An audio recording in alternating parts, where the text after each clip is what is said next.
On this week's show, we're discussing Warner Brothers returning to Batman Arkham, Wonder Woman in reboot hell, Wonder Woman Woes, and a Resistance 4 that was pitched at Insomniacs but sadly got turned down. All that and much, much more on this week's GamerGuild Podcast.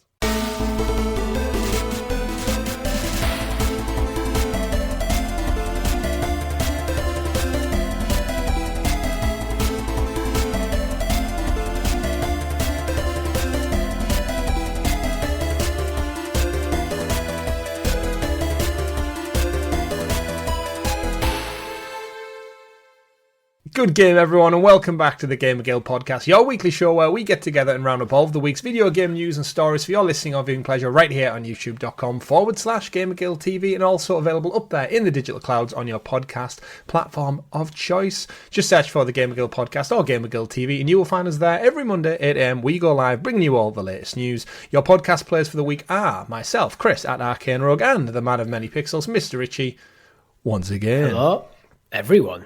Hello indeed, and we do have a great show lined up for you all. Before we get into all that, don't forget to like, subscribe, ring that bell so you're kept in the loop with all the great content we do here on the channel, just like this very show, just like our weekly podcast, which is this very show, in fact, yes, and our weekly live streams every Thursday, sometimes Friday. We go live with a live stream with you, the wonderful community out there. This past week, we went back and checked out our continued adventure with Joel and Ellie and Dina and the gang in The Last of Us Part 2, building up to Series 2 of HBO's The Last of Us, and of course, our returning podcast show, The Clickercast, where we get together and break down every episode, characters, development, game adaptations, and much, much more. And Series 1 is available now for our wonderful members, and is available for you, the general public, as well. So go catch up, go check that out, and of course, like, subscribe, and ring that bell. Richie, as I said, we've got a great show, but before we get into all the juicy news of the week, because there is a couple of nice stories that thankfully just dropped before we recorded this on a Friday late evening. What have you been playing this last week? So actually, while we actually got delayed recording this episode because you being a parent happens. Mm-hmm. So I was sat kind of waiting patiently and playing Metaphor, and I rolled credits while I was waiting for you. Literally, while I was waiting for you, sat here, I just rolled credits to Metaphor. The credits are rolling as we speak. Because you can't skip them. Yeah. They're just in the background rolling away. Yeah, I've got a capture card. Look, I just occasionally have a click over and have a look to see if I got that trophy. To be fair, the credits are probably, like most games now, the credits are probably huge. A good 20 minutes long, going through every outsourced studio, every designer that was on the books. And it's a big game, Metaphor, so no surprise that there'd be a big long list of credits as well. It is. It's an amazing game though.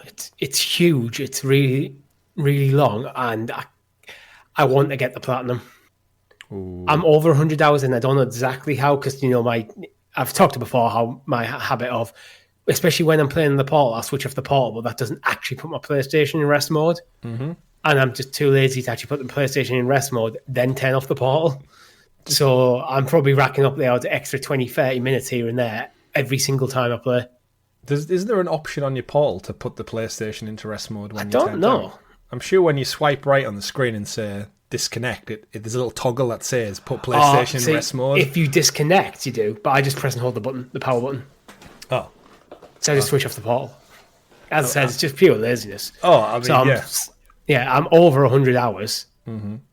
Don't know how far, and I only have a few trophies left after the one for finishing the game pops soon. Yeah. Well, probably during this podcast. There's a few other miscellaneous quests and one New Game Plus boss, and that's it. Ooh. Oh, so there's not a whole other playthrough required, thankfully. Yeah, one of them's craft all meals in the game, but I literally have all the ingredients for the last meal. Ooh. I just didn't. The last day I could actually do something, I got the last ingredients I needed, but I didn't have any more time to actually craft. Right. I like a good so that'll stackable. So literally that'll be at the earliest point in the game where I can craft a meal, I can do it. That's one done. There is satisfying when it's quite nice when you've got trophies, but the road to get them is quite clear. You know what you need to do. You've already spent you've already done the hard work, right? It's just going back and completing it around and all up. The class system in Metaphor is called archetypes, where you kind of just change what class you're using. Mm-hmm. And one of the trophies is for the protagonist to master all the classes. I think I've got about 6 or 7 classes left to master, which isn't actually too bad. Because once you've mastered a class, anytime you get experience for like leveling up your classes, that's separate to your normal experience. Mm-hmm. You get an item which you can use to cash in on another one. Right, and so, because all my party are like maxed out in their main classes, I'm just getting tons of these items just by killing anything. So that's not actually that much. That shouldn't actually be that much of a grind. By the time I get to the point where I can actually do some of the miscellaneous quests I can do in the game, most of it will be checked off. Good. So then I guess the big question is, what's next in the agenda? You're going to have that awkward moment where, do you have something lined up, or do we not know? I do. Ooh. It's Indiana Jones. I've been wanting to play Indiana Jones, but I wanted to finish Metaphor first, because I've put down Metaphor a couple of times to move on to something else, because it's that big, long-winded game, which is why I've been playing it for about 2.5 months. Yeah. But because I'm so late in the game, I decided, no, I'm going to finish Metaphor, get my platinum, and then smooth. I was at one point thinking I'll finish Metaphor, I'll roll credits, play Indiana Jones, because I'm playing on Xbox. I don't really care about achievements on Xbox. Yeah. So I'll just be playing through it as a nice palate cleanser game. Just play through the story at my leisure, not worrying about popping achievements or anything. And then go back to the New Game Plus for the platinum. Because there isn't that much left, I might as well see it over the line now. Oh, absolutely. I mean, you've dedicated the man time, so why not go back? Yeah. Any temptation to hold off on Indiana Jones for the Platinum Trophy? It's due in spring. That's just a couple of weeks away now. No. Okay. To be honest, because it's one of them. Because I own the game, I don't want to go out and buy the game on another platform. Yeah, I know that. Just for the sake of trophies. Yeah. So if it came one day in the future, if it dropped and it was like 15 quid on a sale or something, I might consider it. 20 quid. It's I might consider it at that point. Yeah. It's different for you as well, because you're now, obviously, the longer you take to play it, the closer you are getting to the PlayStation launch, whereas I've had a nice sizable gap now between finishing the story and when it maybe comes out in maybe March, April. Yeah. There is a rumour of a PlayStation Plus next week, which we don't actually have in our news doc because it's not official. But we might actually see some dates on some of these Xbox things, potentially Forza Horizon, potentially Indiana Jones. At some point, they're going to have to talk about what these spring releases are, in and amongst, obviously, all the Xbox releases we do have, because we've got some coming later this month, also in the news. But I'm looking forward. Is this one that you're playing with the girlfriend as well? Are you doing it together? Would it have been so story-rich, or is this just you? I don't know. I haven't really thought about that, actually. Because I played it with my wife. We went through it because she's a huge Indiana Jones fan, so it was like my logical decision.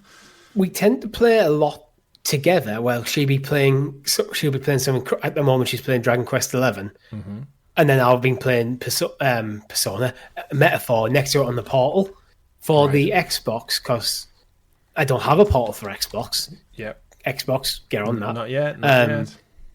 So what we're probably going to do is I'm probably going to play on the TV, because I actually have a 4K Fire Stick, which I've literally not played a single game on. I've just ordered one of them. Yeah, so I'm going to probably use that, and I'm going to play on the TV, and she's probably going to switch over to the Portal. Interesting. Do the old switcheroo. The old switcheroo. When we're together, and when, like, as I've been doing tonight, because she's out with your wife, actually, I've been playing PlayStation in my office.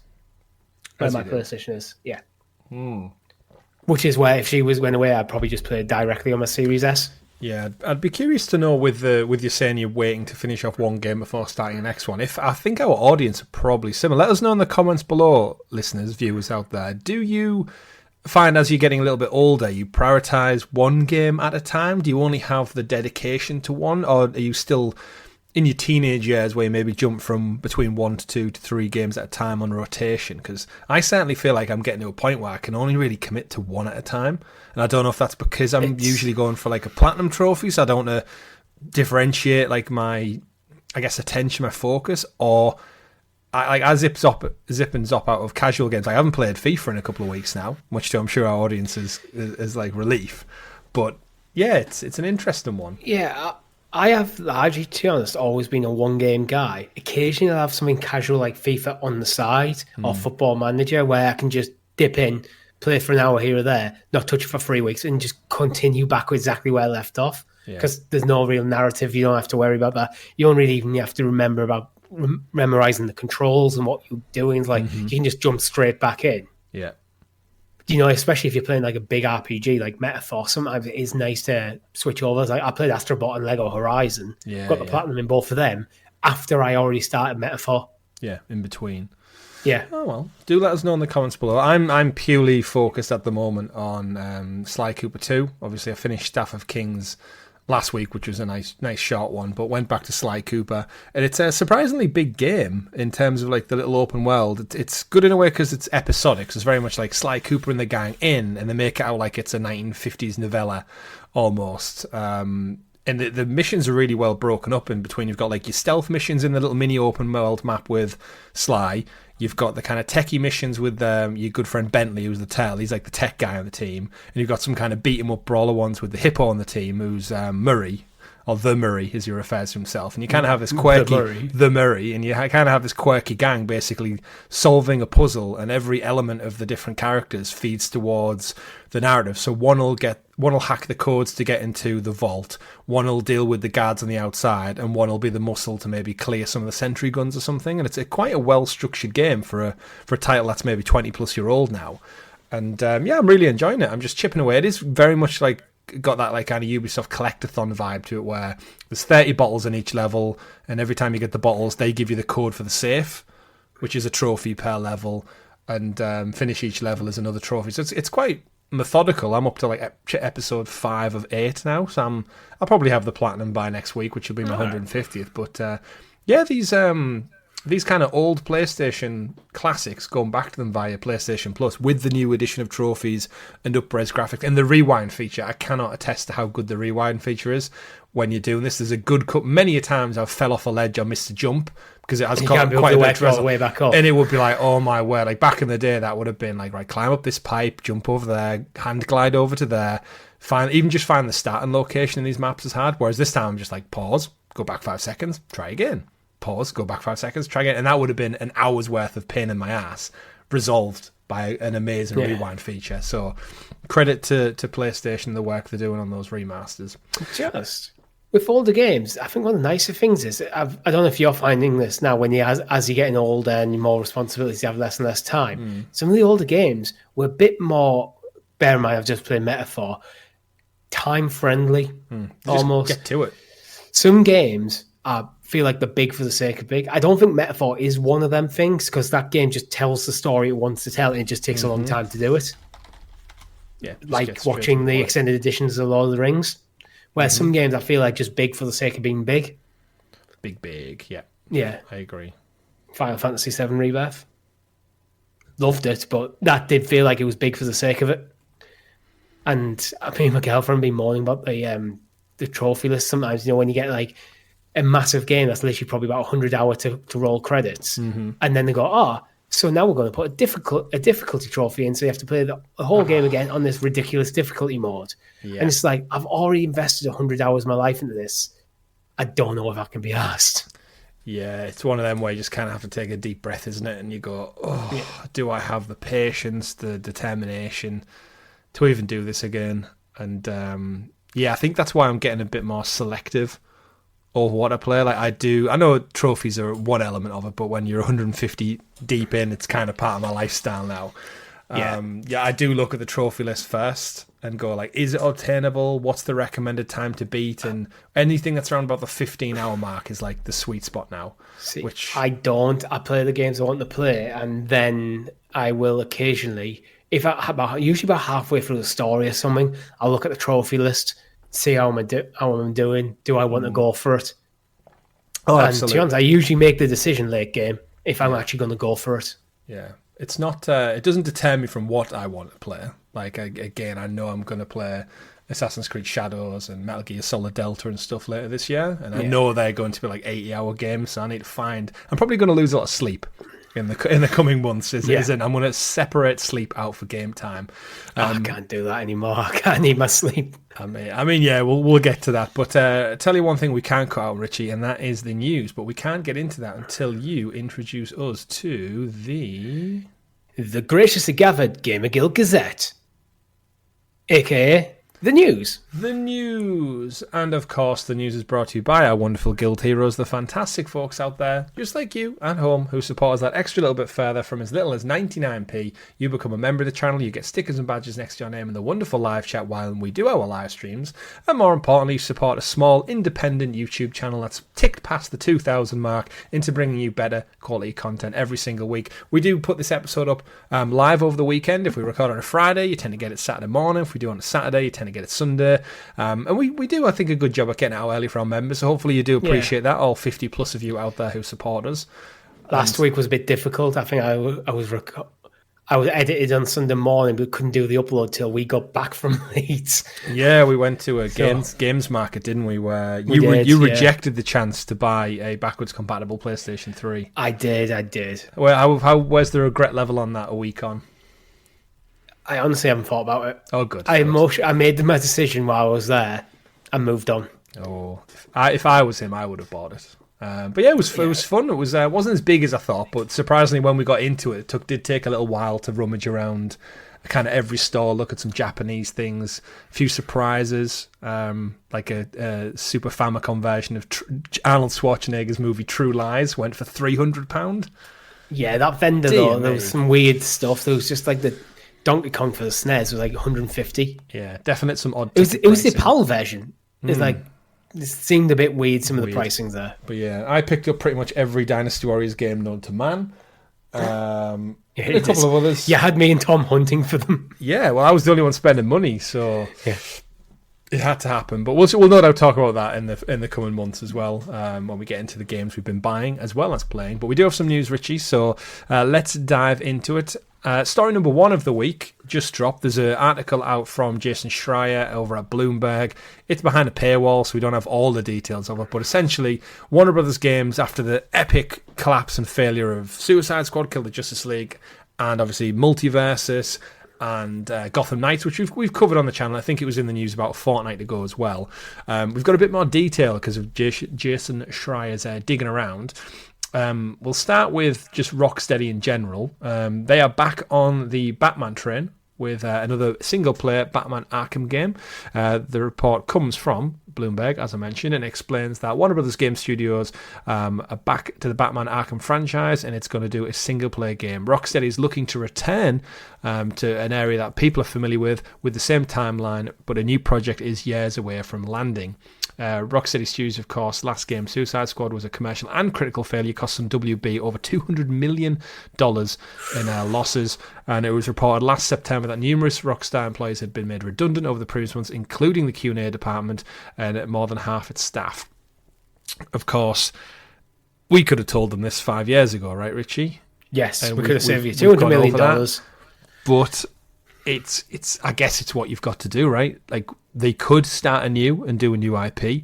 They could try and make a single-player Superman game or otherwise. But realistically, I think they're in that dire straits. You go back to your safety net, right? Which is the Arkham single-player games.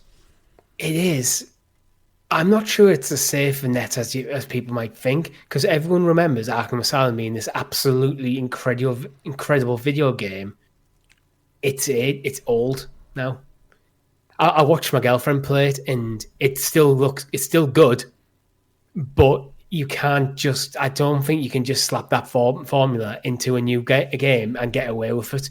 I think that it's a game that needs elevating again. Where Arkham Asylum elevated that the kind of action, like third-person action game, you need to do that again. Yeah. Because right now it feels a bit dated. Yeah, I don't mean to take anything away from the game, because it's a product of its time and it was amazing when it came out. My worry is, do WB realise that it basically needs the God of War treatment? Yeah. It needs the Breath of the Wild treatment. Take what was amazing about it and find a new way to work that.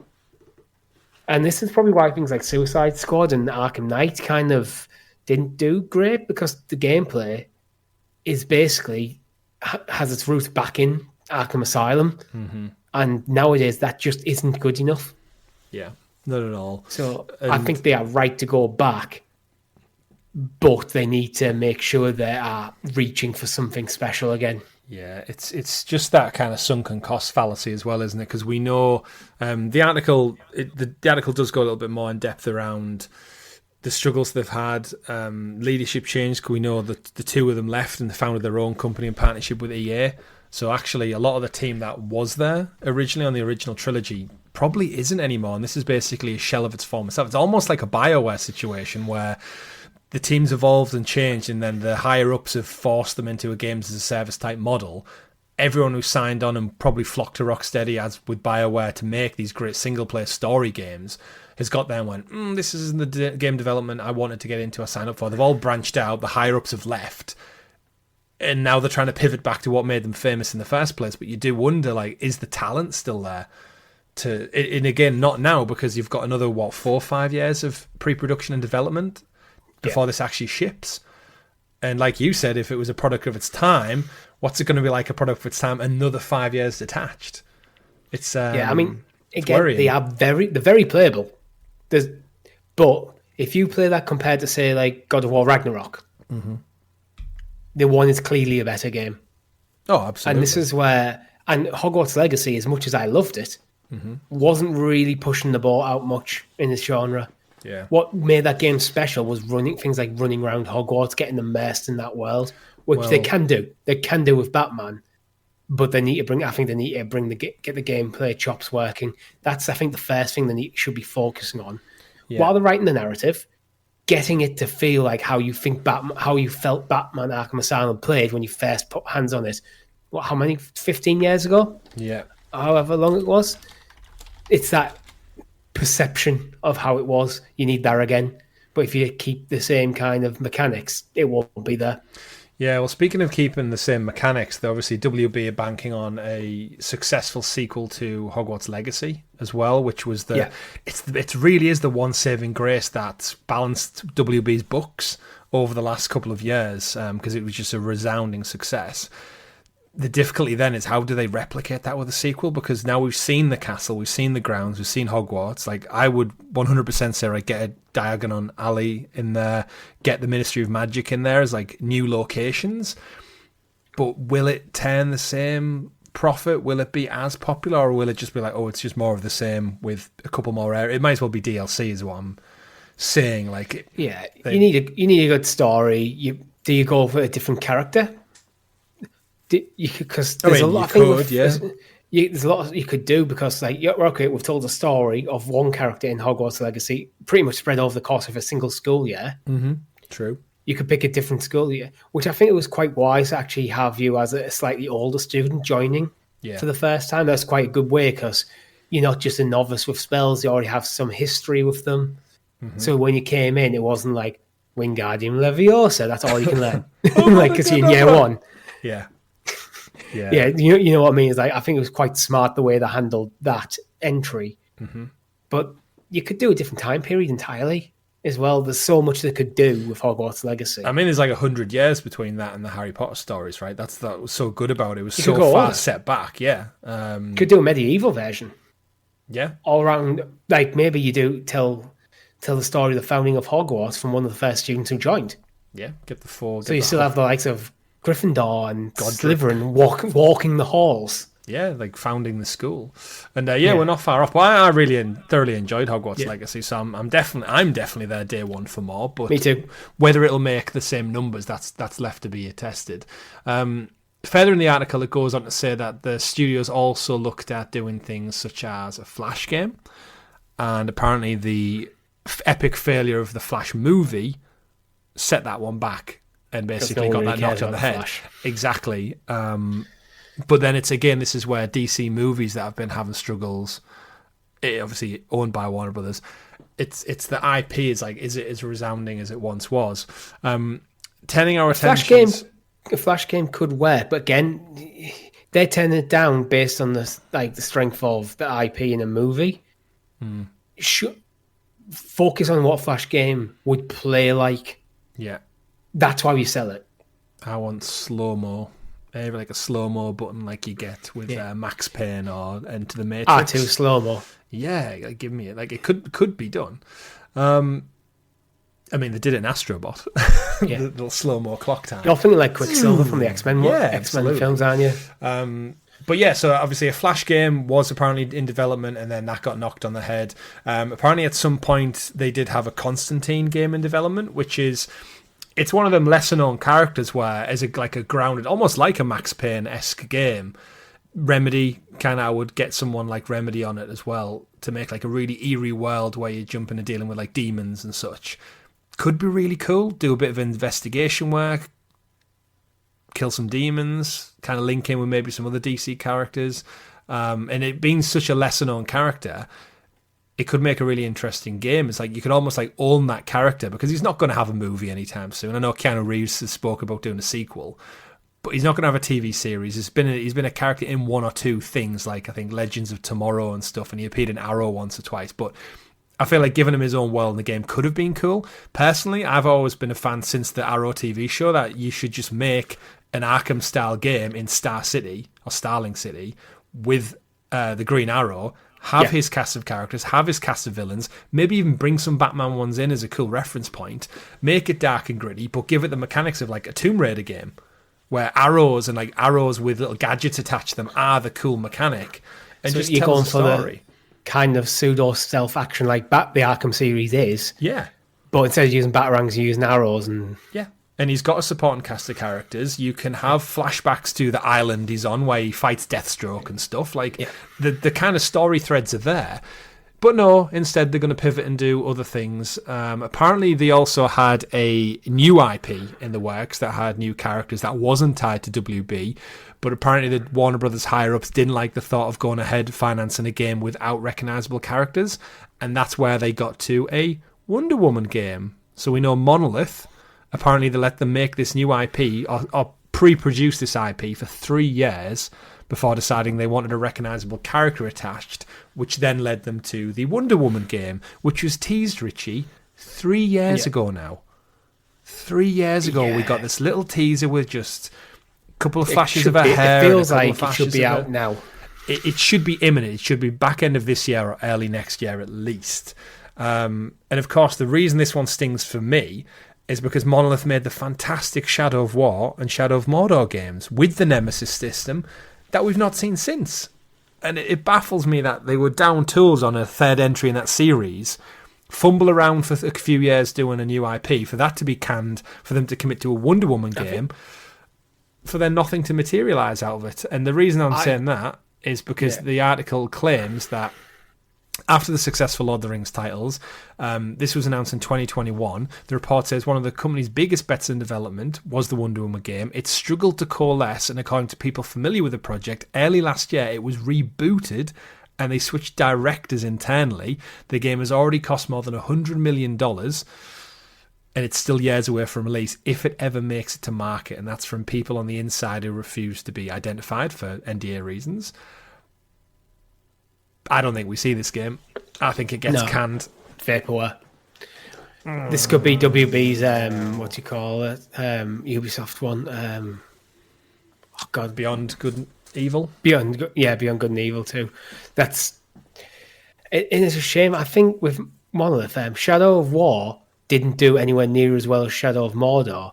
Mm-hmm. But I think that's largely because of it got very much mixed up in the loot box controversy. That was the higher-ups, wasn't it? Again, getting in the way of devs. You made a great single-player game. Give us more. We give you more. But, let's get loot boxes in there. But this is the problem with spreadsheet managers. They've only got the head in the spreadsheet and go, first game did this up here. Second game dropped significantly in revenue. People aren't interested. They're not looking and go, actually, the reason people were interested, they were angry that you put some bullshit mechanics that everyone hated. There was a lot of people, it was in government, like potentially legislating as this is gambling. It was quite a huge thing back at the time. Mm-hmm. That's why people didn't buy that game. So maybe if you announced the third entry and went hard on, there's no bullshit microtransactions in this. This is like they did with Hogwarts Legacy. This shows that, if you have a good IP, you use it well, and you don't put bullshit in there, people will buy your game. Yeah. It's just such a shame. There's so much more of Middle-earth that I would have had them explore. apparently Monolith then start working on a game, like their own vision for a game right from the ground up, and now they have to slap a Wonder Woman title on it, and then it hits development hell. Yeah, might not be because of the Wonder Woman title, but that's where it seems to be at the moment. Yeah, all over the place. Like, I would imagine the new IP as well would have utilised the Nemesis system. So there could be a chance we would have got a brand new game franchise with the Nemesis system front and centre. And that could have been enough to kind of give it a bit of extra oomph in the market that's like so saturated. But yeah, as a Lord of the Rings fan, I'm just gutted that we didn't get a third entry to not necessarily carry on Talion's story with Celebrimbor, but just see more of that open world. Like, that's what was so good about Hogwarts Legacy. They made it fully realised. Imagine if the third entry allowed us to explore Middle-earth freely with that Peter Jackson skin over it, licensed. Or just Gondor? Yeah, just one full area. One country within it, because then you could just do, basically kind of take the Skyrim approach where we are going to focus on one area, Tamriel. That is where the entire story is. But because of that, we have license to just fully realise this massive country. Yeah. To more detail than that has ever been done in any media ever. They could do that with Lord of the Rings. But, alas... Hell, you could go crazy. You could set it off in Dale, near the Lonely Mountain, post Smaug. Yeah. You did get to fight dragons and Balrogs in the second one, which was pretty fun. But but either way, while we wait for that, we also found out from this news as well that WB, they obviously have WB Montreal, who are the studio who did the Gotham Knights game. They're currently helping with the Hogwarts sequel and dipping in and out of other things with the studios too. Montreal are kind of, again, stuck in that other one. Apparently they're working on a pitch for a Game of Thrones based game, which again, this is another thing, like, I can't comprehend why we haven't had more. It probably has, yeah, which is a shame because, again, 10 years ago, if you would have been ripe for the picking, and no one seemed to make games out of it. It still baffles me to this day. We do not have an RTS game in the style of Command and Conquer, Battle for Middle-earth, Empire at War, that just plays with a Game of Thrones skin. Like, I can't. It's there right for the picking. People would lap it up. Or like a gritty fantasy RPG. Yeah.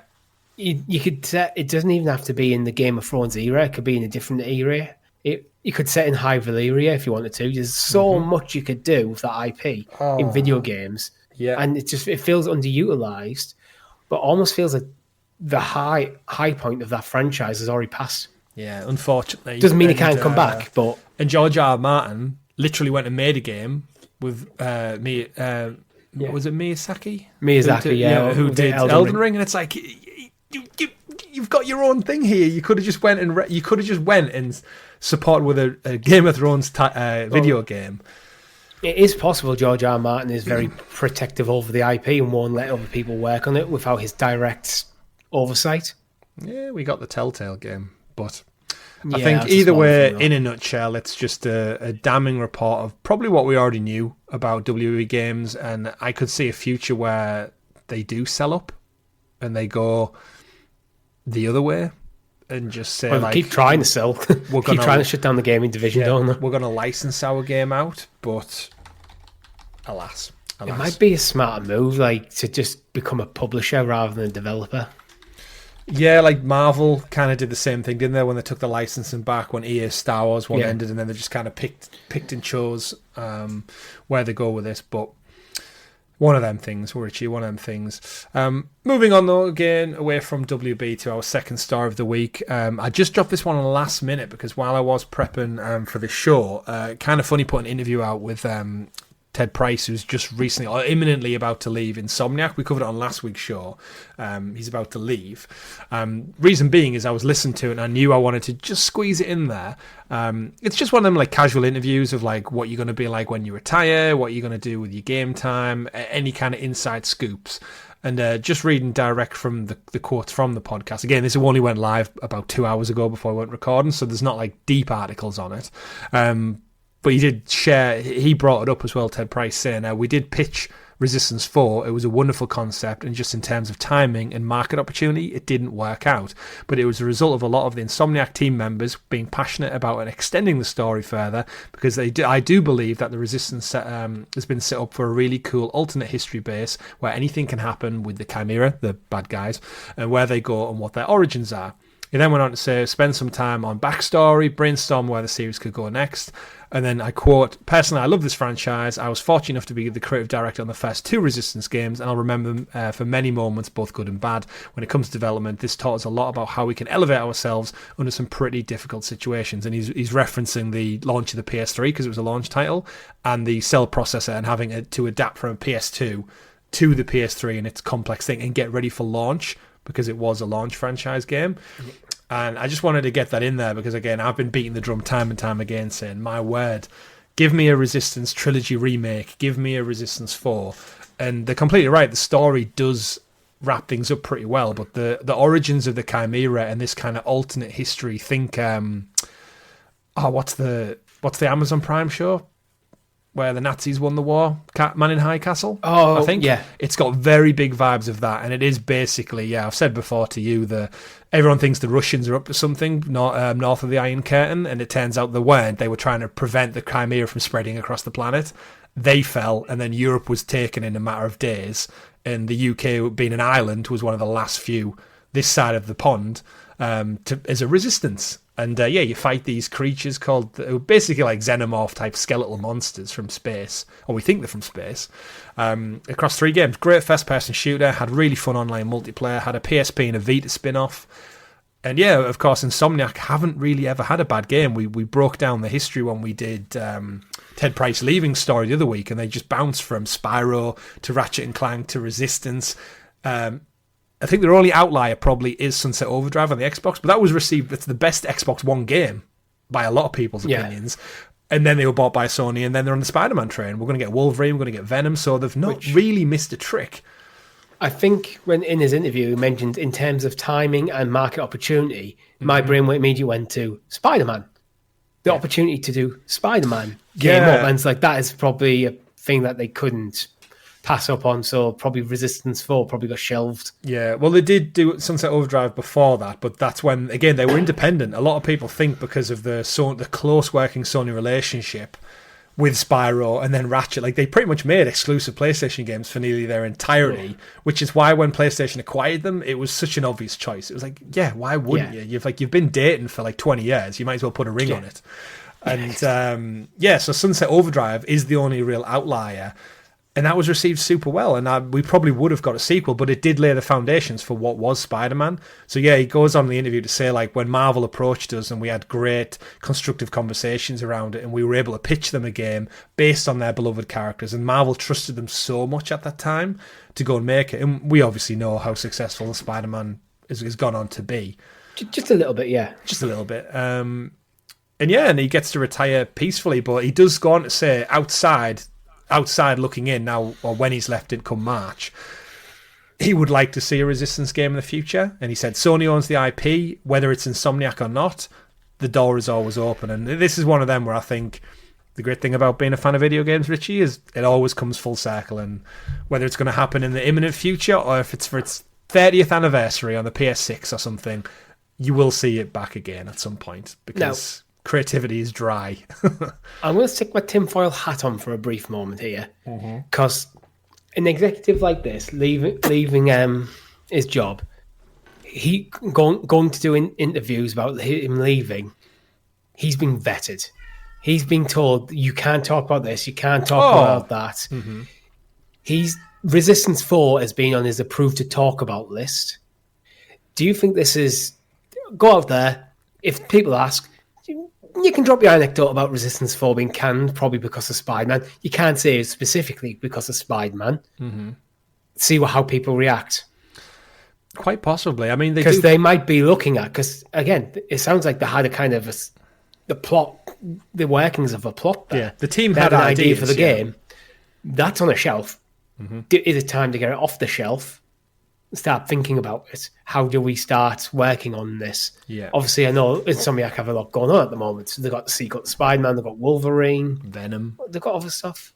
Venom, you got X-Men. You got Venom is after Wolverine, apparently. Yeah, X-Men, and that's assuming that they don't go revisit things like Ratchet. Probably another Ratchet game somewhere. That's definitely a smaller one. He does talk in the interview about actually the point when they got to the PS3, they grew the team to a point where they could pivot and do 2 games to allow the team to flex their creative muscles on different things. So when they had Resistance going, they still had Ratchet games going at the same time. And they've kind of had this cadence, and we've seen it on the PS5 era.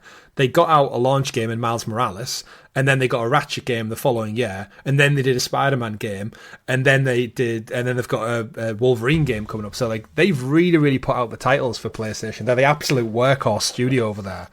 And meanwhile, we've had nothing from Naughty Dog. I feel like because they upscaled their studio to basically a 2-game studio back in like probably late PS2 era, their management team is probably comfortable with managing that. Yeah. Where I think sometimes get the studios where are really focused on one game start trying to focus on 2 games. It feels like sometimes they're looking a bit threadbare, a bit thin on the ground. Things start getting a bit messy. Yeah. I wonder if Insomniac got lucky at the time when they did that. Games were simpler. Yeah, there were. So that it was easier to learn, make the mistakes. Undoubtedly, but you know what? It's on my bucket list. Hopefully, one day we'll get to it. I hate to see these games stranded. It is not this day. It's not this day. Speaking of though, things that do get there, maybe we'll get its Deliverance some point soon, Richie. Some point soon. Oh. But speaking of Deliverance, next up we had the launch this week of probably arguably the biggest game of the year so far, I would say, in Kingdom Come Deliverance 2, dropped on all platforms, and it currently sits with a Metacritic score of 88 from critics, which is generally favourable, and a user score of 8.6, so overall the highest rated reviewed game of the year so far. Reading from a couple of early reviews here, we've got Destructoid, give it a 95 out of 100, saying this year just started, so it's too early to talk about Game of the Year, but for me, Kingdom Come Deliverance 2 is already at least a contender. Not a bad start, Richie, for Kingdom Come Deliverance. Reading from Dextero, they say, it's obvious a lot of love has been poured into every facet of Kingdom Come Deliverance 2. If you found combat in the first game too difficult or the survival mechanics tedious, then the sequel's streamlined gameplay might not be enough to change your mind. However, if you were a fan of the first game, there's so much to enjoy here. It's clear that the game Warhorse wanted to make, that's the devs, back in 2018, has been improved in so many small ways. Bigger and better, it's a must play. Aside from its clunkiness and the odd tedious mission, it's hard to find another game that so expertly combines realism and fun with tough, satisfying combat. And we should point out the first game was a Kickstarter that did very, very well for itself, sold a good 2 million copies, and then they've got obviously bigger funding for a sequel, and this is kind of it's almost like where they wanted to do but didn't have the true budget first time round. So interestingly, I found a Games Radar article. Apparently, Andrew Wilson, CEO of EA, was talking about how. I'll just read the title of the Games Radar article. Days after EA CEO suggests players crave live service guff, Kingdom Come Deliverance 2 boss says their single player RPG made all of its money back in one day. Perfect. Yeah, everyone wants games as a service. WB like everyone loves games as a service, but no one's buying it. Kingdom Come Deliverance. Yep. We sold everything. There it is. We sold out, guys. And it works. BGC, give it 100, 10 out of 10. And they say if you... I would urge players to at least finish the first map of the game. If you get to this point and still myself keen to play, I'm happy to say the game truly blossoms in its second half. The best quests, narrow moments, funniest moments, and best characters can be found here. There's one Polish guy who I guarantee will steal the hearts of thousands. Please hang out. That's an odd review rate, right, from VGC. Game Rant, give it 100 as well. For those who appreciate RPGs that lean into the simulation rather than spectacle, Kingdom Come Deliverance is a standout experience, one that is approached with patience and eagerness to embrace its historical authenticity and realism. It may not cater to every type of player, but for those willing to engage with the systems, it delivers one of the most satisfying and immersive role-playing experiences in recent memory. With its stunning visuals, refined gameplay, and gripping continuation of Henry's journey from the first game, it cements itself as one of the most compelling RPGs of the year, regardless of what may come after it. So just overall, again, it doesn't seem like the type of game for me because of that simulation element. That's one of the reasons I never quite got into the Chivalry 2, the first person kind of hand mechanics of it. This is obviously a lot deeper of an RPG with that realism of like you can get killed pretty quick and you lose your loot kind of setup. But you know what? Looking from the outside in, great to see. It's one of these probably absolutely amazing games that isn't for everyone. But there again, not every game needs to be for everyone. When you make a game for everyone, this is the problem I think Ubisoft sometimes have. It feels a bit safe. Where it feels bloated, it feels a bit safe. You're not really pushing the boundaries and what the game can do. Kingdom Come Deliverance 2 seems like what it's done is it's focused on what that game should be. What is the best version of this game? Let's make that, and people flock to it. Baldur's Gate 3 sold. Game of the Year. It was an amazing experience. They went focusing on making that a game that every single person who picks up a controller would play. Mm-hmm. They focused on making the game that they had a vision for the game and they executed it to the best of their ability. And you got a Game of the Year contender. Yeah. Kingdom Come Deliverance seems like different style of game, different style of RPG, but feels like going, you know what, we're going to do the thing that we want to do it the best we can. And everyone's and it's almost all hundreds out of 190s across the board. Yeah, it seems like it's this year's front runner for, like last year was Dragon's Dogma. Yeah, where it just came out of nowhere, AA studio, and everyone was like, "Shit, this game's great!" Like 9s and 10s and stuff. And you love to see it. Again, games don't have to be, as you said, like that big mainstream one you see. I think they already posted an article a day or two ago saying they'd already sold like 2 million copies or something. As I said, they made their money back in a single day.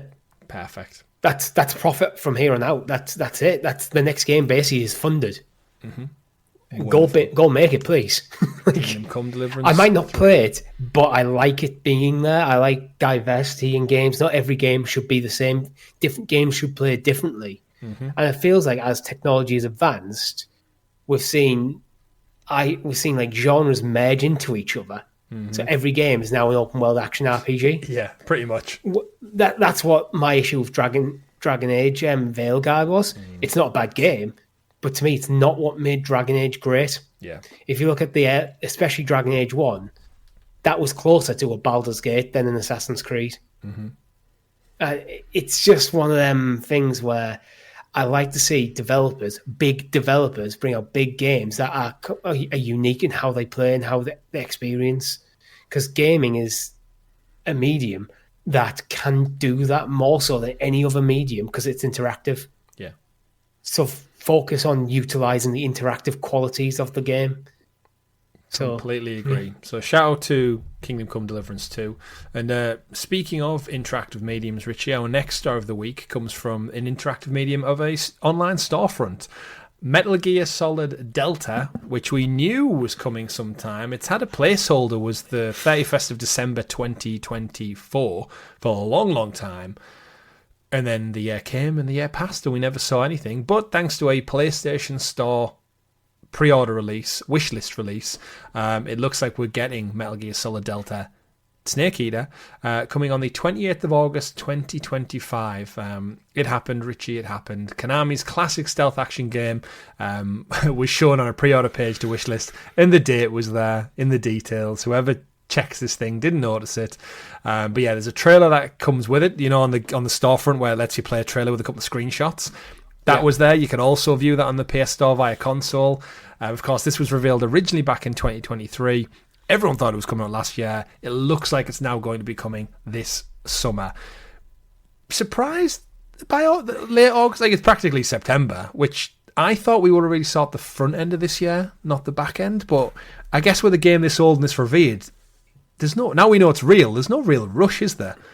Like, people are going to buy it regardless. I'd rather it was perfected and polished than we get it a few months early. They had said 2024, but they never said anything other, so maybe that was an early window, and as now they've just let that go out of people's minds. Yeah, I think that's it. They never actually addressed the fact that they didn't put a date on it outside of the year. Yeah. And then as we crept closer to Christmas, I remember we were going like, it might be at the Game Awards, it might be at here, and then it wasn't, and then it wasn't, and then the new year came and went, and here we are. Honestly, if I'm Konami now, I'm getting a trailer together for this. A release date trailer.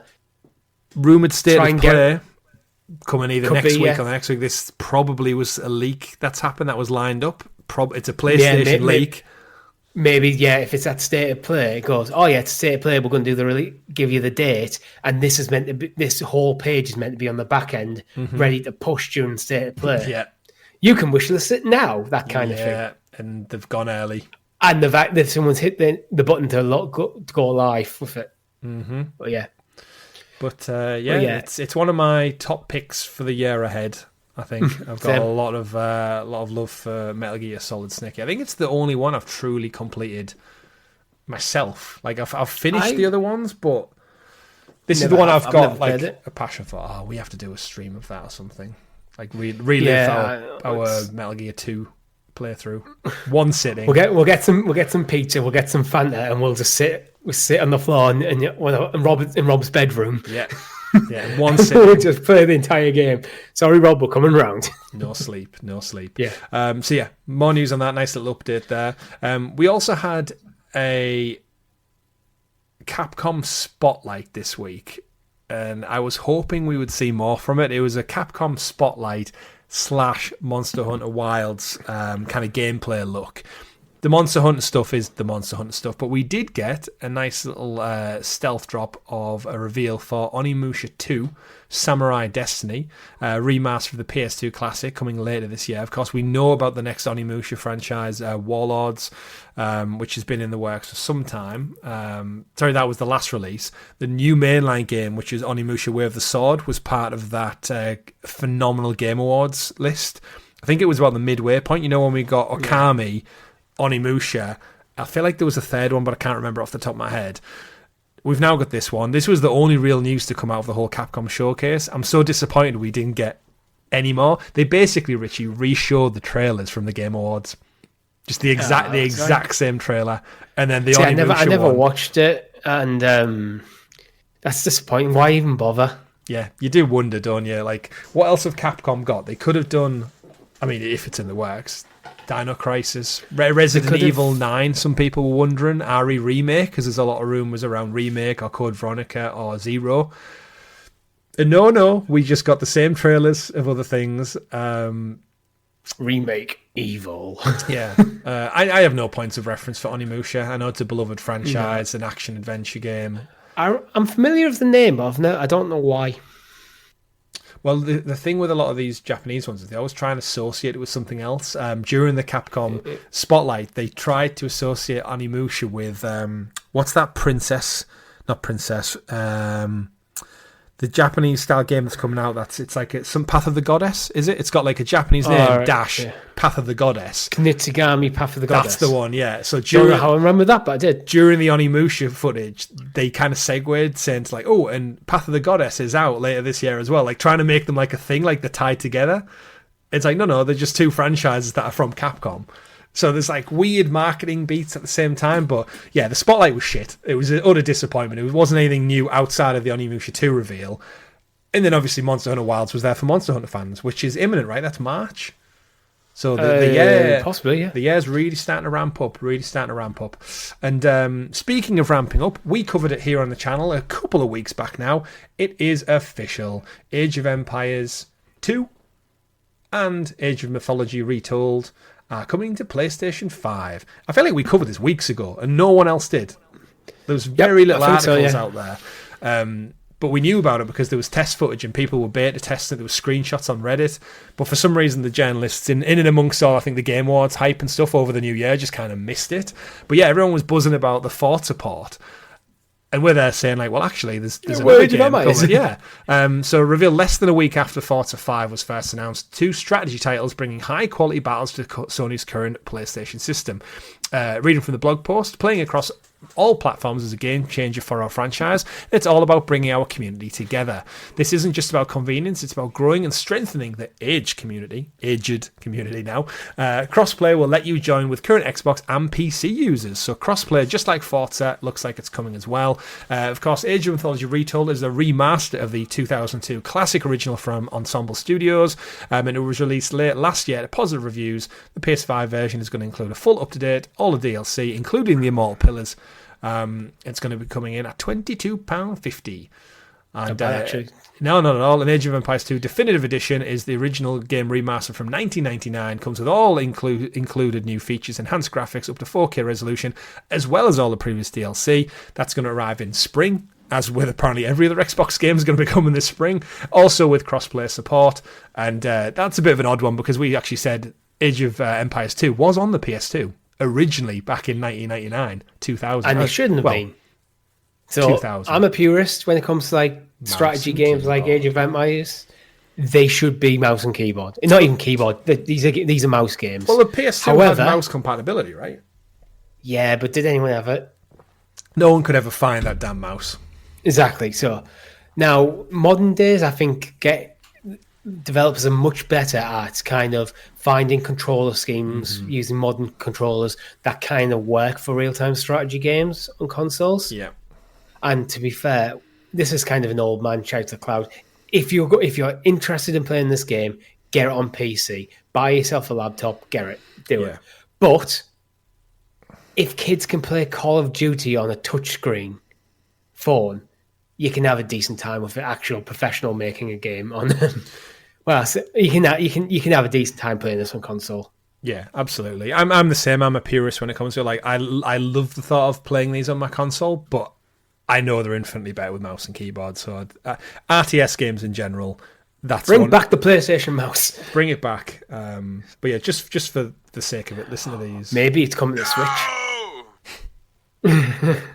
Who shall we maybe.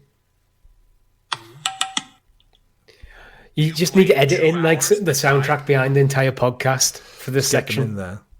Yeah, because there's some bangers in there, and that soundtrack in the Age of Empires 2 soundtrack. Yeah. Oh yeah. Oh, absolutely. You could listen to it on chill while you're making a coffee. Oh. Monk! I need a monk! Apparently that's a Simpsons one, not the. Yeah. Whoa. Oh, so many good memories. But yeah, coming soon. So spring.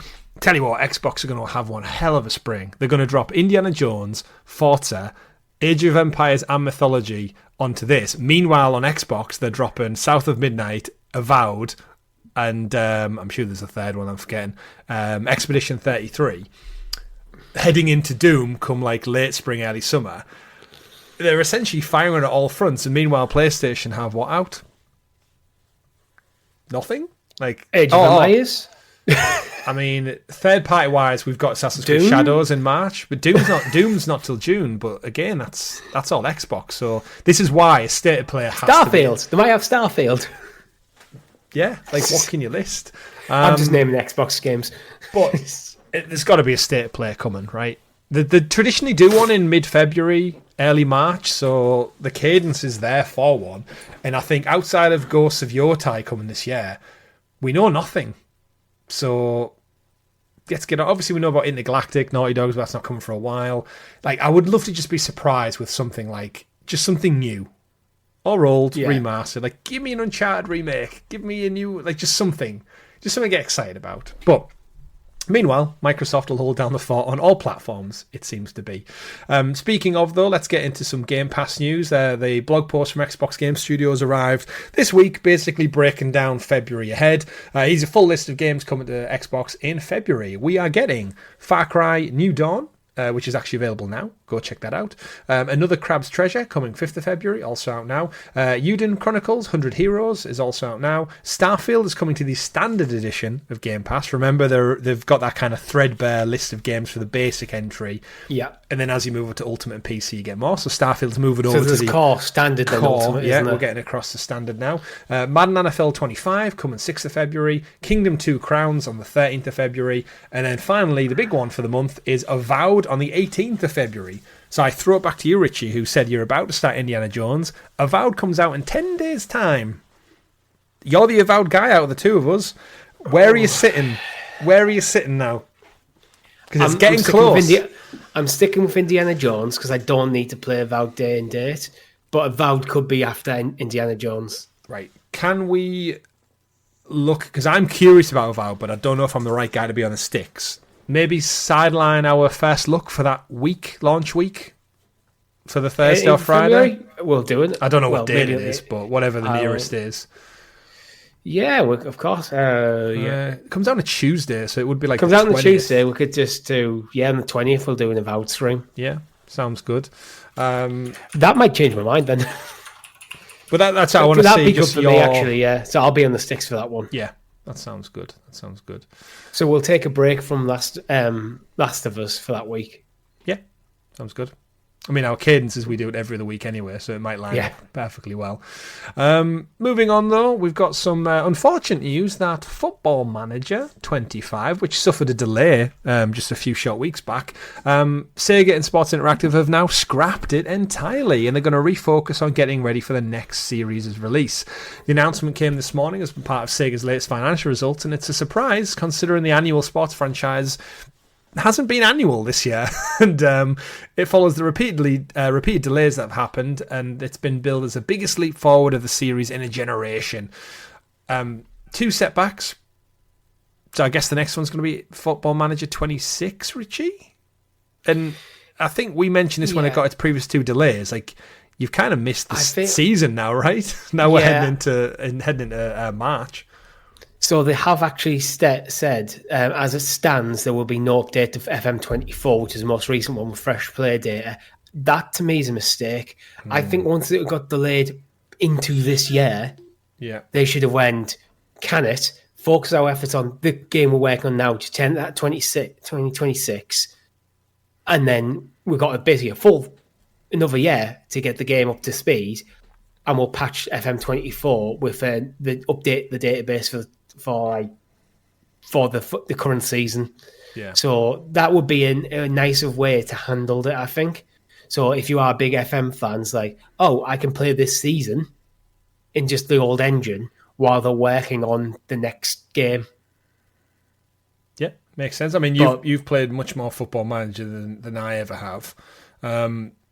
It's a shame they can't take it away and just do, like, I feel like Football Manager as a platform with just a roster pass every year would be perfect for everyone involved. Clearly, they can't keep up with the cadence of getting one out annually. They screw over themselves with the licensing deals that pulls the game from storefronts every other year.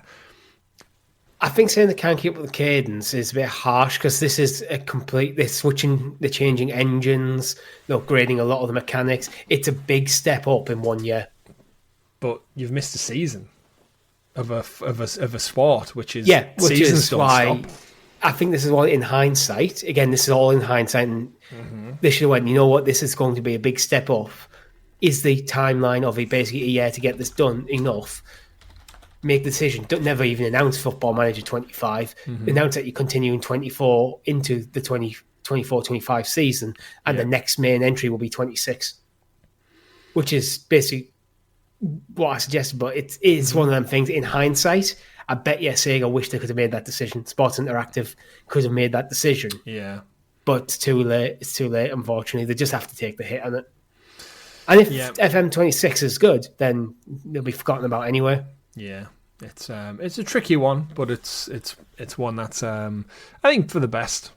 It's again if they're making those big generation leaps, like sometimes like I would be quite happy for EA Sports FC FIFA to take a year out because they currently just ping pong back and forth between it's an offense, it's a defense, it's an offense, and we do no changes to career mode at all. Then it feels like they're just moving sliders around. The game doesn't significantly improve. Career mode is getting worse and worse pretty much every season. I've stopped buying it, to be honest. I've moved on. Like it's one of them baffling things that I still can't believe. When we get to several seasons, I know most people play for like FUT now and online, and there's a couple of people at work when I've tried to chat to them about I play FIFA, and then they're like, they go like, oh yeah, like this and that, F you, and I'm like, no, I just do career campaign, and that's pretty much my boots filled. They're like, oh, so you don't really play FIFA, and I'm like, kind of do. No, I've played FIFA since I was a kid. I just don't play the bullshit stuff that they've had in the games as a servicey stuff. Yeah, I play career mode. Occasionally, I might dabble of an online game, but I actually think FIFA's online offering's terrible. Remember when we tried to get a game going online? Yeah. But you can't just create a lobby and have people in. You have to mess on with things like seasons and stuff. It's like, no one wants that crap. Well, people do. Clearly, people do. But just not us. Yeah, if you just want to get a game going without... Even if we were doing this as a stream, if we want to do this with just our friends, you can't just go kick off, add all your friends in, they pick a side. Yeah. It was kind of crap. Yeah, so, it's a bit of a shame. But FC, hopefully for the better. We'll see them put out FM 26 some point next year. Hopefully before, actually this year, hopefully before the season starts. That would be perfect timing. Get it out in August. Yeah, I don't think that will happen. Same reasons EA don't get EAFC out. But we shall take your time, do it right. Do it right. Not too much time because you don't want to miss another season. That could be dangerous for them. But yeah, absolutely. It's always shocks me that Sega do a sports game. Like, there just doesn't seem like a Japanese studio doing a football game that's more European centric. But Sega are weird. Sega do everything. Tell you who else are weird. Sumo Digital. And they're quite often interesting IPs that they pick up and take on. Their last entry was the PlayStation 5 launch title, Run, Sackboy Run, of course, made off the back of the Media Molecules PlayStation First Party Studios. And you know what? A great little game. If you're out there and you enjoyed Astrobot recently and you think, I maybe want something that's a little bit more platformy but without all the gimmicky PlayStation nostalgia, look no further than Sackboy A Big Adventure. Did I say Run, Sackboy Run, didn't I? Yeah, you did. It wasn't Run Sackboy Run. Run Sackboy Run is the PlayStation Vita game, I think, off the top of my head. I feel like it would be like a PlayStation Move thing. Like a mobile game as well. Yeah, I'm thinking of something completely different. It's Sackboy A Big Adventure, which is, again, the naming convention. I think that's where they tried to get away from it, by calling it Sackboy rather than Little Big Planet. Like, making it its own thing. Yeah. But I do digress. The reason being is Sumo Digital, the UK developer behind the PS5 launch title, have announced that they've cancelled the new IP as they switch work to focus entirely on game production for external partners. So the Little Big Planet spin-off was just a one-off. It seems like the studio was working and focusing its core strength and foundation on their future success. It's decided to double down those efforts instead of creating its own original experiences, which it's a bit of a shame. Again, they tried something different, but I really think just the crown's been handed over to Astrobot now. And I think Sackboy, he was the PS3 mascot, or one of many PS3 mascots. He's much beloved still. He's a cute little fucker, that little boy. But he was everywhere? He was everywhere. At one point. Again, it's kind of similar to Astrobot. I mean, let's face it, he's pretty much just Astrobot. He's the same shape, he's the same size, he's like a little miniature cute thing. But the PlayStation 5 is more like future sci-fi, whereas Sackboy is like it's your granny knitted it. And he's still cute as anything. But again, that like just generic base model that you could just apply all kinds of skins and IP to. It's the dream. Like, how many people bought like £1.29 Sackboy packs because you wanted to look like Nathan Drake, or you wanted to look like Kratos or Crash Bandicoot? And they just kind of doubled down on Astrobot and did that instead. But yeah, Sackboy A Big Adventure is essentially at its foundation the exact same game as Astrobot. It's just not got laser feet and futuristic things. It's got cute things made of wool and cardboard and paper instead. Which is giving me the crazy idea. If Sumo Digital now focus on being a partner studio, what if they're being a partner studio for Team Asobi, and Team Asobi making a Sackboy game? Whoa, plot twist. So Team Asobi just bouncing between Astrobot and Sackboy. Yeah. Get them both going. Yeah. With Sumo Digital like supporting. Do you ever check out Sackboy's Big Adventure? No, I wasn't interested. It's got good co-op actually as well. I mean, what got me interested in Astrobot was it was all like hitting so hard in the PlayStation nostalgia, and then it was basically Game of the Year candidate. So I was like, oh yeah, and it takes a lot for me to get interested in a platformer. Yeah, it's not like I dislike them. They just know what I tend to gravitate towards. Yeah. So obviously something like Astrobot, which is a generational game, is that good. definitely I want to play that. Yeah. I'm on the Switch too. I'm very interested in a 3D Mario game. But yeah. We'll see. So yeah, Sumo Digital. It's a shame that another IP doesn't get to come to life. But again, I think by the looks of this, between layoffs and impact on the studio, they're clearly happy to just take the cash right now and help as support. So yeah. See where they end up. They've got close partnerships with PlayStation, and I don't think Sackboy was that poorly received that Sony wouldn't work with them again on another IP. So yeah, it feels like the IP could regain its mascot title status. Indeed. If you get a good game out.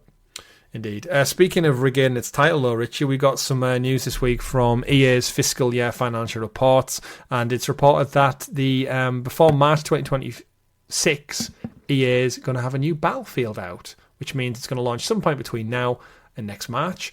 It's been a while. Battlefield 2042 came out a couple of years back now, and EA also unveiled Battlefield Labs, which is going to be a new initiative allowing player-driven testing and innovation ahead of the franchise's next release. Don't really have much more on this. It's going to be a combination between multiple EA studios. I think DICE usually get involved. They're the kind of the main ones. They last worked on the Dead Space remake, and Star Wars Squadrons was done by Motive, who are also working on the Iron Man game. There's a studio called Ripple Effect. They were known as DICE LA. They worked on Need for Speed along with Criterion, which is the UK-based one. And EA is a little bit like Ubisoft in this regard, that they have so many studios all across the globe that all just kind of chip in with their own different levels of expertise. I think Star Wars Battlefront 2 was made by 4 teams.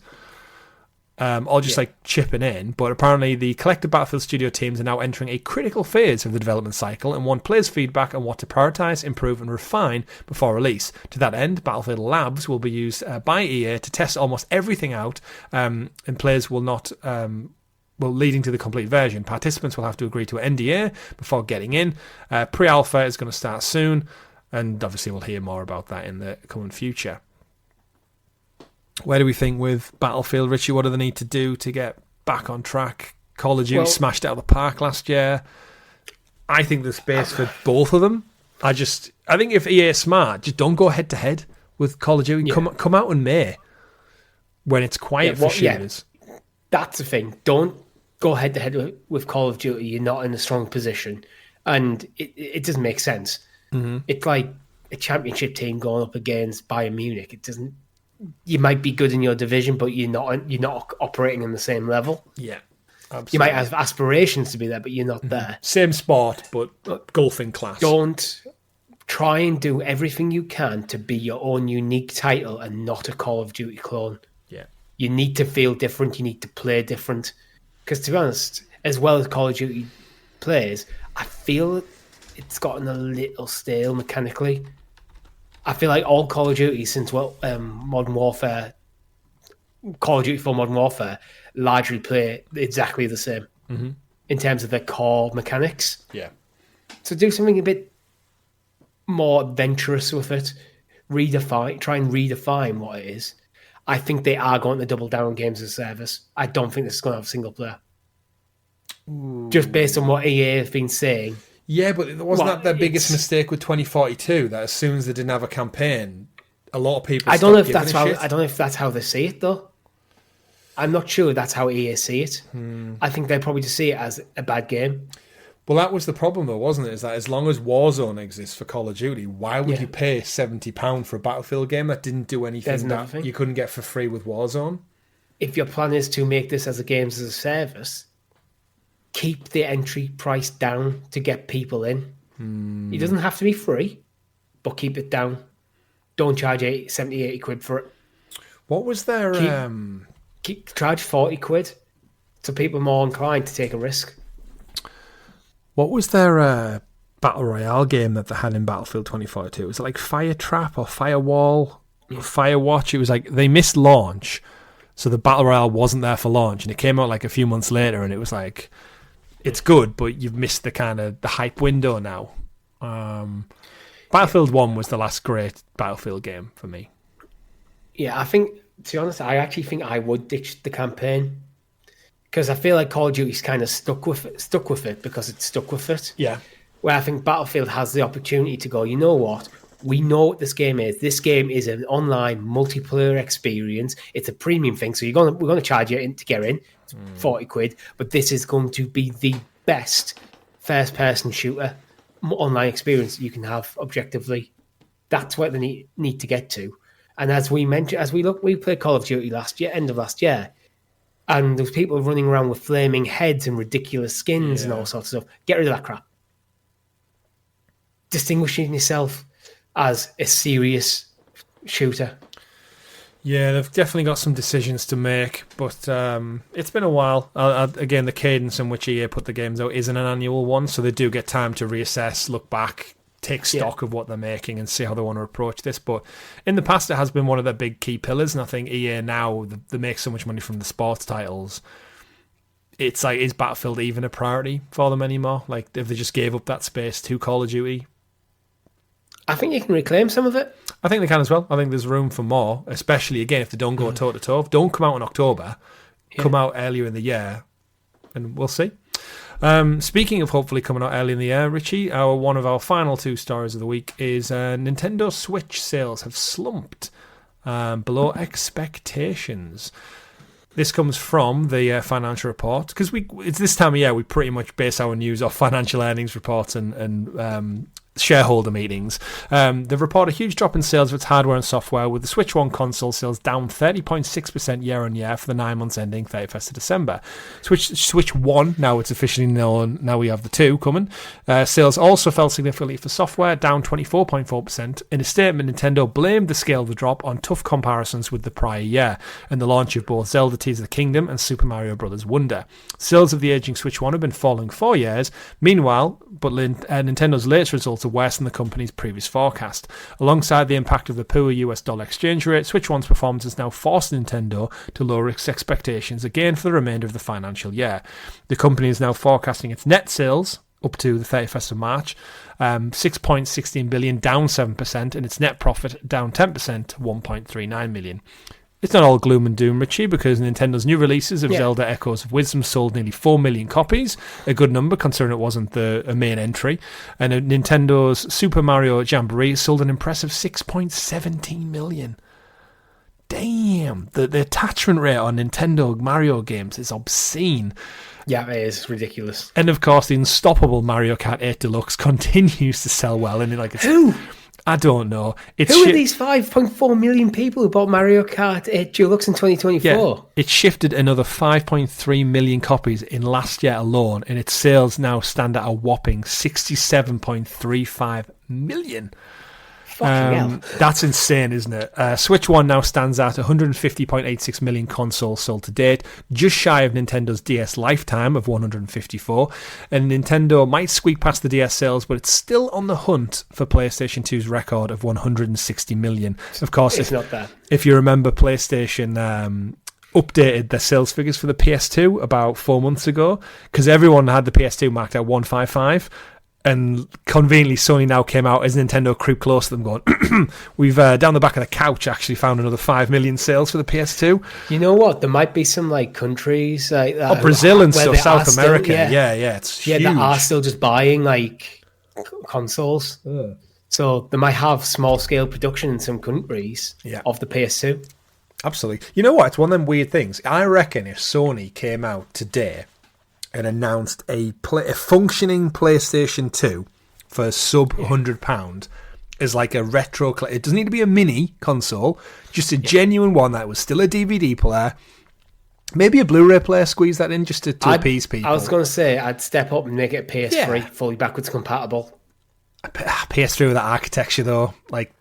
They got the Slim so unique and defined. But they can make a PS3 backwards compatible all the way back to PS1. But that's where going to buy a second Sony console. You got a PS5 Pro. Let's say you got PS5 Pro, connect to your TV, and you want to be able to play the entire library on disc. It's the PS3 backwards compatible you need. All right. What about 150 then for a backwards compatible PS3, Richie?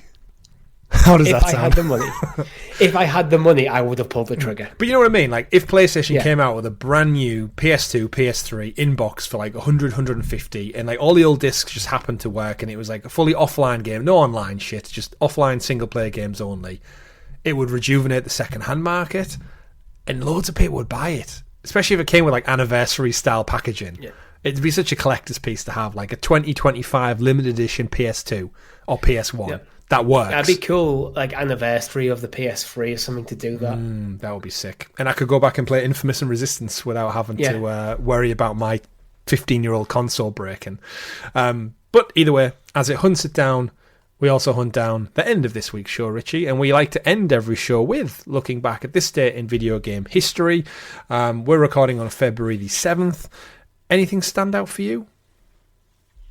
Not particularly, actually. It's a quiet day. It is a quiet day. Command and Conquer the first decade. Oh, actually, I sorry. remember owning that. Hogwarts Legacy 2 years ago. 2 years ago. I almost missed that. Right at the bottom. PS5. Yeah. Yeah, that was sound. That was a good one. Jack and Daxter collection. Yeah, a couple of collections. I guess it's the time of year when you bring out collections, just because, yeah. Mario Party on the original N64 came out February 8th, 26 years ago in 1999. Damn. It's, 26 years since it. And again, Jamboree clearly selling well. What have we got? Conflict Denied Ops on the PC. Never played that one, but I did and really enjoy the Conflict series. 1 year ago, on February the 8th, Helldivers 2, baby. 1 year old already.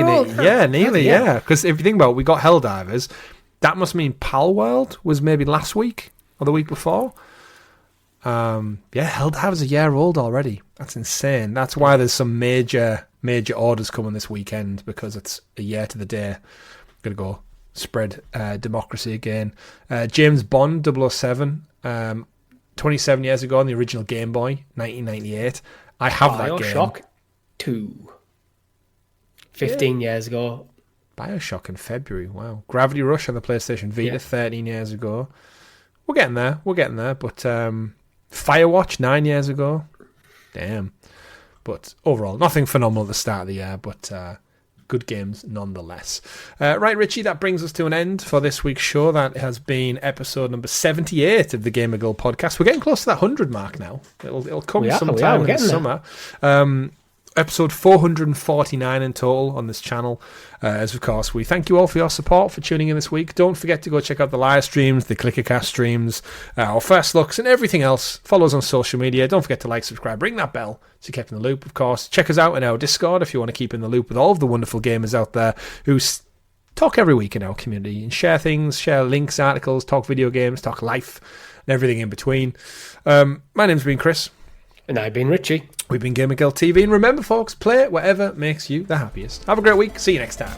Goodbye. Bye.